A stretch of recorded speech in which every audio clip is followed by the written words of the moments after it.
Shalom from Jerusalem. We are a week before the holiday of Passover.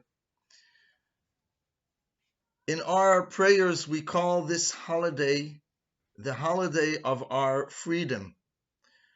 We were slaves in the ancient Egypt, and we were freed from the slavery on this day of Passover.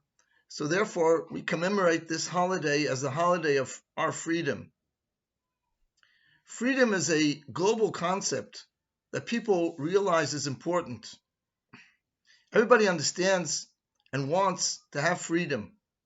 But what does freedom mean? Does freedom mean that I can do whatever I want? Does freedom mean that I have no limitations? No. Every person, being a human being, has many limitations. Physical limitations, social limitations, government limitations. There are things that are forced upon a person to accept because of his physical or society limitations, and this is not considered by us as a lack of freedom. So what does the leaving of slavery and becoming a free person, what does this mean?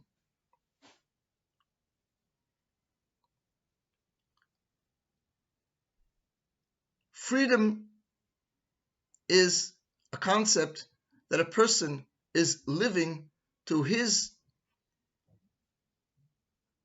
maximum capability of being what a person should be. Any limits that do not allow a person to come to his maximum capacity are hindering his freedom, enslaving him to other features. But when a person, given in any situation that he is, uses the maximum capacity or close to maximum capacity of what he can do for himself and for people around him, he is a free person. Freedom is not an issue of slavery or being a free person, what the market and the world today considers, or always considered, a free person, that he's not enslaved to some other body, to some other person, to government, or so on. No, freedom here is much more deep concept. It means that I am utilizing my choice in the best way. So in order to become a free person, I must think about what are the issues that are limiting my free choice. What are the issues that are bothering me?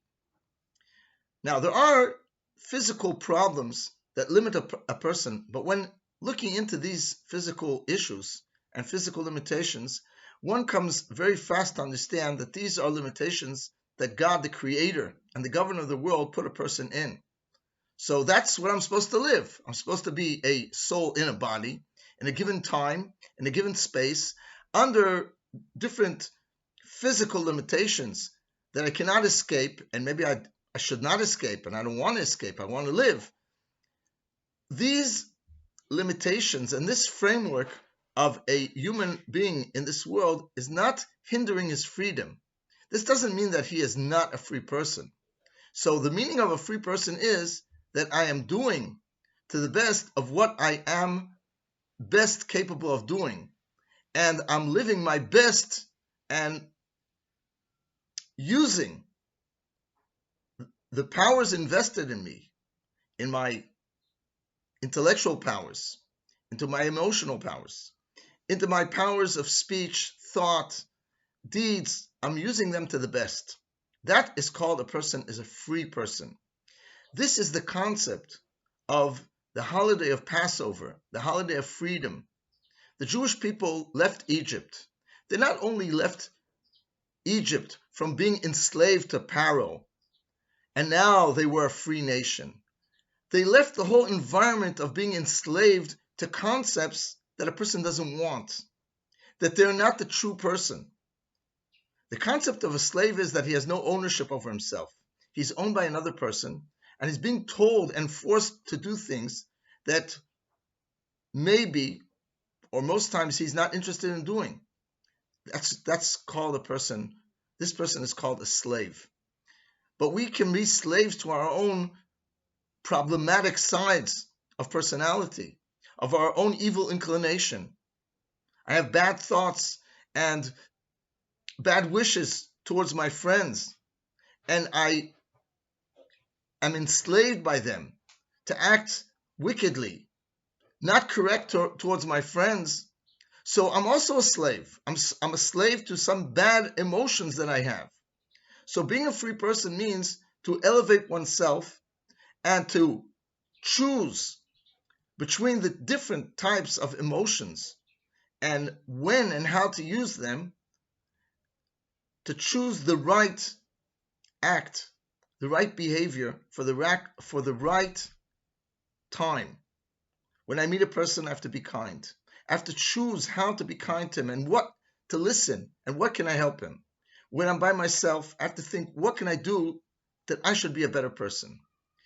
A person that's striving and using his powers to be the best of what he can be, he is the truly free person.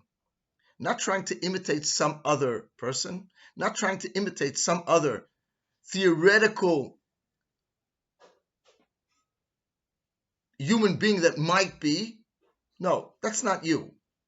Being myself and being the best of myself and trying and bringing myself to be a better person, that is freedom. On this holiday of Passover, we are granted not only a commemoration of leaving of Egypt and leaving the bond of being enslaved to things that we don't want to be connected to, tied down to, enslaved by, but it's also a holiday that we strive teaching, nourishing our souls, that today also we can leave more modern bonds of enslavement that are tying us down to things that we do not believe in or we don't want to be part of, but we decide that we will try to elevate ourselves and to free ourselves from being enslaved to these issues that we believe and we understand and probably emotionally are feeling that we should not be attached to them. And we will take upon ourselves in thought and in speech and in deeds to bring ourselves closer to being a free person, to be a person that can choose and act according to his choice, to do what he thinks is truly the best for ourselves, and not to despair and think and accept that we are tied, bound, slaves to foreign concepts, foreign ideas that we do not believe in and we do not want to be part of. I wish to all of our friends a very happy and healthy Passover, and to elevate ourselves for this holiday to be freer people, people that are closer to our true selves, people that are closer to God and his will and his directives of what he wants from us as humanity in the world, and also free from any hindrance outside that is bothering, hindering, complicating, mixing us up, and leading us astray from being our true selves.